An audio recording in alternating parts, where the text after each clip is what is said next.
কাজটা করে নিজের জীবনকে বাঁচিয়ে দিনের 2 থেকে 3 ঘন্টা নয়, সে 4 থেকে 5 ঘন্টা রেগুলার প্র্যাকটিস করে আজকে কিন্তু হেলথকে এতটাই কষ্ট করেছে যে মেয়েটা বিছানা থেকে উঠতে পারেনি। বাট কালকে রাতে ও ফোন করে বলছে, ম্যাম আমি যাচ্ছি।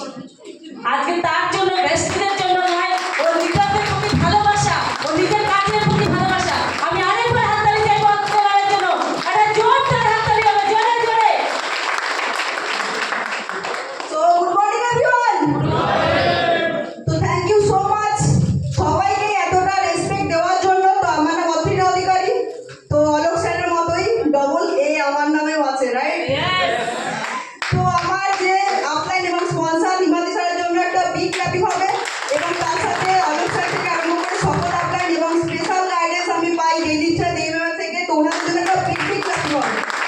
আর শিক্ষার প্রতি আমার সর্বোপরি তো আছেন, এবং আমাদের এখানে মহাগুরু গুরুমা বসে আছেন, দেবকুমার স্যার এবং ম্যাডামের জন্য একটা বিগ ক্ল্যাপিং হবে।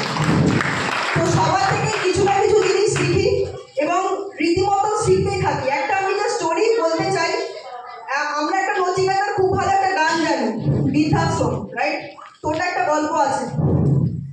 তো বৃদ্ধাশ্রমের গল্প হলো কি, একদিন একটা সংসারে ছেলে মেয়ে এবং মানে হাজব্যান্ড ওয়াইফ এবং তার 2টো বাচ্চা এবং তার বাবা থাকে। ওকে, তো সেখানে কি হয়, বাবা আছে বলে ওয়াইফ প্রচুর ঝামেলা করে, তোমার বাবা এটা করতে বলে, তোমার বাবা ওটা করতে বলে, এটা করে দাও বৌমা, ওটা করে দাও বৌমা। তো হাজব্যান্ডের কাছে না সবসময় কমপ্লেন করে, রাইট? যেমন আমরা করি আপনাদের কাছে কমপ্লেন।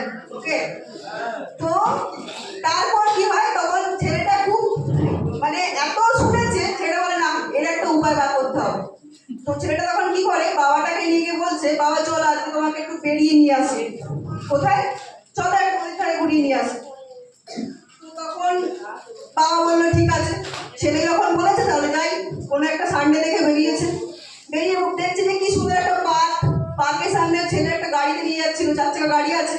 তো সেখানেও দেখছে কিন্তু গাড়িটা থামলো না, বেশ কিছুটা গেল, গিয়ে দেখবো নদীর ধারেও দেখছে কিনা সেখানে গাড়িটা থামলো না, আরো অনেকটা রাস্তা যাচ্ছে। তখন ছেলেটা বলছে, বাবা তুই আমাকে কোথায় নিয়ে যাচ্ছিস? বলে চলো তোমার জন্য একটা ভালো জায়গা আছে বলে লাস্ট কি করেছে, একটা বৃদ্ধাশ্রমের সামনে নিয়ে গেছে। নিয়ে গিয়ে বলছে, বাবা দেখো রোজ রোজ এত অশান্তি আমার ভালো লাগছে না, আমাকে তো আমার ফ্যামিলির সাথে থাকতে হবে, আমার বউ আছে, বাচ্চা আছে। তো সেই ক্ষেত্রে তারা রোজ আমাকে কমপ্লেন করতে থাকে, আমি কি করবো তুমি বলো। তখন বাবাটা হেসে বলছে, তুই একদম ঠিক কাজ করেছিস, আমাকে আজকে ওখানেই দিয়ে আয়।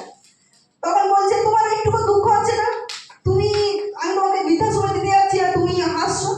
বলছে না, এটা অ্যাকচুয়ালি আমার কর্মেরই ফল।